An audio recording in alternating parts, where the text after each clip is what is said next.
You wake up, you reach for your glasses before you reach for anything else. The world is a blur without them. Your ancestors never had that option. So what did they do when their eyes started failing them? The answer is stranger, funnier, and more desperate than you'd expect. Picture this. You are 40 years old. It is 30,000 years ago. There is no eye doctor down the street. There is no pharmacy with a rack of reading glasses by the register. Your eyes are getting worse every year and you have no idea why. All you know is that the edge of your spear looks fuzzy. The berries on the bush blur into the leaves. Is that a rabbit or a rock? You genuinely cannot tell anymore. This was not a rare problem. It still isn't. Your eyes were built for a world of open horizons and far-off movement, not for close, detailed work. And yet humans have always needed to do close, detailed work. Sewing hides, picking thorns from feet, spotting a snake in the grass before it spots you. When your vision fails at that range, you don't just feel inconvenienced. You feel unsafe, so think about it. What would you actually do? You'd squint first. Everyone squints first. It's instinct. Squinting narrows the opening light passes through, and that sharpens the image slightly. The same basic idea behind a pinhole camera. Your ancestors didn't know the physics. They just knew that scrunching their face up a little made the blur less bad. It became a universal human reflex, one you still do today when you can't find your phone charger in a dim room. But squinting only gets you so far. What comes next is where things get inventive and a little bit ridiculous. Some ancient people started making tiny holes to look through, not glasses, holes. A small perforation in a leaf, a scrap of bark, or later, a thin piece of wood or bone held right up to the eye. Look through the hole, and distant objects snap into slightly better focus. It sounds absurd, walking around holding bark up to your face like some kind of prehistoric monocle. But it works, and it's been documented in multiple cultures independently, from Arctic hunters to Pacific islanders, none of whom ever spoke to each other about it. When different groups on opposite sides of the planet invent the same fix without contact, that's usually a sign the fix is genuinely effective, not just cultural coincidence. The most famous version of this comes from the Inuit, who carved narrow slits into bone, wood, or antler and wore them like snow goggles. Most people assume these were only for blocking glare off snowfields, and that's true. Snow blindness was a brutal and very real threat. But the same slit that blocks blinding light also sharpens the image passing through it, stacking two survival benefits into one clever object. A tool built to stop one kind of blindness accidentally treated another. Think about how strange that object actually is. Curved wood, tied around the head with sinew, two narrow slits where eyes should peek through. From a distance, an Inuit hunter wearing snow goggles looks almost otherworldly, like some kind of ancient welder. And in a way, that's exactly what they were doing. Welding themselves against a hostile environment, one clever notch at a time. Other cultures found their own versions of the same trick, often without any contact with each other at all. Some groups in the Arctic and subarctic regions used woven grass or braided fiber, pressed close against the face with the smallest possible gap to peer through. Aboriginal Australian groups in certain regions used shade structures made from bark and leaves held near the eyes during the harshest, brightest parts of the day, both to block glare and, almost as a side effect, to sharpen focus on distant terrain. None of these people had a word for optics. None of them had ever heard of a pinhole camera. They simply noticed, generation after generation, that narrowing the light made the world less blurry, and they built tools around that observation. Now, here's a question worth sitting with. If squinting and pinholes existed, why didn't ancient humans just invent glasses thousands of years earlier? The technology required is not complicated. Curved, clear material. That's it. So what took so long? The bottleneck wasn't the idea. It was the material. You need glass or something close to it, ground and polished with enough precision to actually bend light usefully rather than just distort it. And precision grinding takes stable, specialized craft communities. Hunter-gatherer bands moving every few weeks were not exactly set up for a glass polishing workshop, which is why the first real breakthroughs came much later and from an unexpected direction. The historian Vincenzo Ilardi spent decades researching the true origins of corrective lenses, and his work points to northern Italy in the late 13th century as the birthplace of the earliest true eyeglasses. Monks and monastery scribes were going blind from decades of copying manuscripts by candlelight, and someone, likely a Venetian glassmaker, realized that curved discs of polished quartz or glass, called reading stones, could be laid directly over the page to magnify the text. Not worn, laid flat like a modern magnifying glass. You'd press your face down close to the page and read through the stone. It gets better. Before actual glass reading stones existed, some monks and monastery workers used something even stranger: chunks of clear beryl crystal ground into rounded shapes and held over the text. The word for these stones in some medieval languages is actually the root of a familiar modern term. So the next time you put on a pair of glasses, you are in a strange linguistic loop, wearing something whose ancestor is literally a lump of shiny rock, a tired monk pressed against his psalm book. Try to picture the scene honestly. A cold stone room, a single candle. A monk hunched over a manuscript at 2 in the morning, one hand holding a curved piece of polished crystal an inch above the page, the other hand cramping around a quill. He has no idea he's participating in one of the most important technological transitions in human history. He just knows his eyes hurt. The letters keep swimming, and this stupid rock somehow makes them hold still. That is how most of history's great inventions actually happen. Not with a flash of genius, but with someone tired and irritated, looking for literally anything that makes the blur stop. It took decades more before someone had the idea to attach 2 lenses to a rigid frame that could balance on the bridge of the nose. Rather than being held in the hand or laid flat on a page, early versions looked almost comically fragile. Thin metal or leather frames, lenses that popped out if you sneezed too hard, arms that had to be tied behind the head with string because hinges hooking over the ears hadn't been invented yet.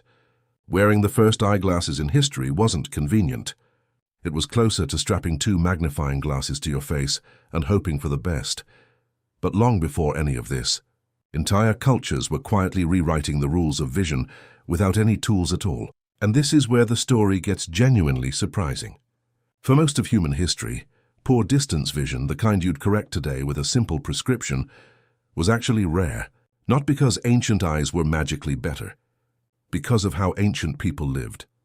The researcher Ian Morgan has spent years studying why nearsightedness, or myopia, has exploded in modern populations while remaining unusually uncommon among hunter-gatherer and traditional farming societies. His research points to one major factor above all others: time spent outdoors in bright natural light during childhood. Something about sunlight itself, not just distance, not just less reading, seems to physically slow down the elongation of the eyeball that causes myopia in the first place. Kids who spent their entire childhood outside, tracking animals, watching horizons, scanning for danger across long distances, simply developed different eyes than kids who spent their childhood indoors, staring at something 12 inches from their face. Which means, in a strange twist, the ancient lifestyle you might assume was harder on the eyes was often gentler on them. Your ancestors weren't fighting off nearsightedness with tools and hacks nearly as often as you'd expect. Their environment was quietly protecting them the whole time, and they never even knew it. Compare that to now. Rates of myopia in some East Asian cities have climbed above 80% among young adults, a number that would have been almost unthinkable in any hunter-gatherer population studied by anthropologists. Something about modern life, hours spent indoors, hours spent staring at screens and pages instead of open horizons, is quietly reshaping human eyes on a scale evolution never had to plan for. Your ancestors spent their childhood scanning tree lines for predators and prey. You spent yours scanning a tablet 12 inches from your face. Different inputs, different eyes. The blur you deal with today might genuinely be a side effect of comfort itself. It raises an uncomfortable question. Is the modern world, with all its light and comfort and convenience, quietly doing to your eyes what your ancestors' harsh outdoor lives never could? Your ancestors feared the dark. Maybe you should be a little more suspicious of all this light. But there was one kind of vision loss no lifestyle could prevent: age. As people lived into their 40s and 50s, even in ancient societies, their eyes began losing the ability to focus up close. This condition is called presbyopia, and it is not a disease. It is simply the natural stiffening of the lens inside your eye as you get older, the same thing that eventually happens to almost everyone on the planet. Hunter-gatherer or office worker, no exceptions. Ever notice how people over 40 hold their phone farther away to read a text? That's presbyopia live in real time, exactly as it happened to your ancestors. Here's where it gets fascinating.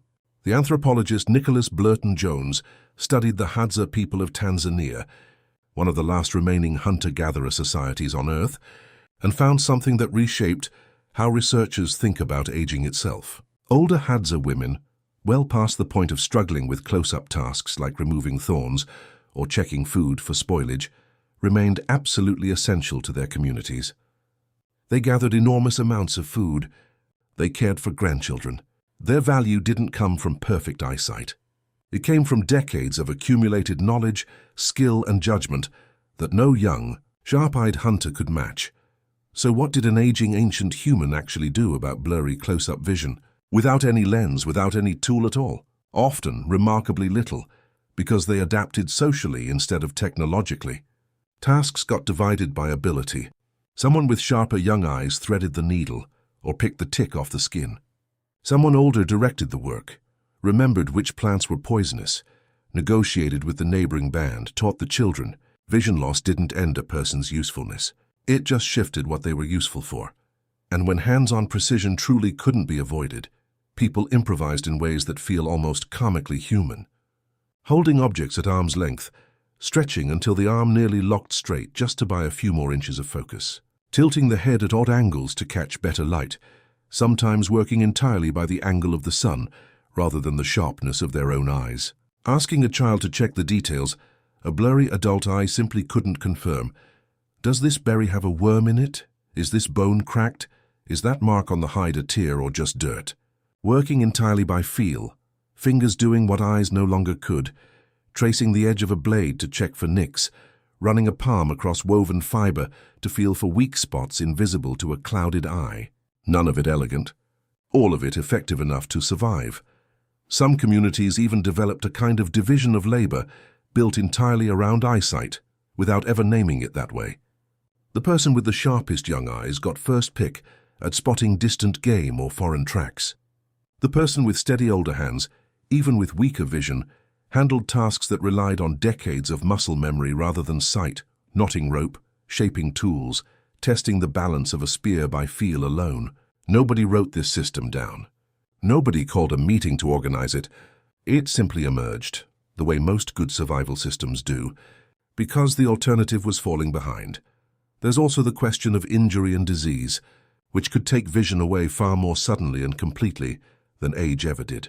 Infections, cataracts, injuries from fire, thorns, or animal attacks could blind a person outright, sometimes permanently, sometimes in just one eye. Cataracts especially were common and completely untreatable. A slow clouding of the lens that turned the whole world milky and dim, with absolutely nothing anyone could do about it, until surgical techniques emerged much later in specific regions of the ancient world, and even then, only for the fortunate few who lived near someone brave and skilled enough to attempt it. For everyone else, blindness meant permanent total darkness for the rest of their life. And here the archaeological and ethnographic record tells a quietly moving story. Blind and severely vision-impaired individuals were not simply abandoned. Skeletal remains showing signs of long-term disability, cared for well past the point where the person could have survived alone, appear across multiple ancient sites. Someone was feeding them. Someone was protecting them from predators and rival groups. Someone was leading them by the hand across terrain they could no longer navigate on their own. Think about what that actually required. In a world where every extra mouth to feed was a real cost, where every hour spent guiding a blind companion was an hour not spent hunting or gathering, ancient people still chose to keep these individuals close. Long before charity had a name, ancient communities were already practicing it, out of necessity, out of loyalty, or maybe out of something simpler.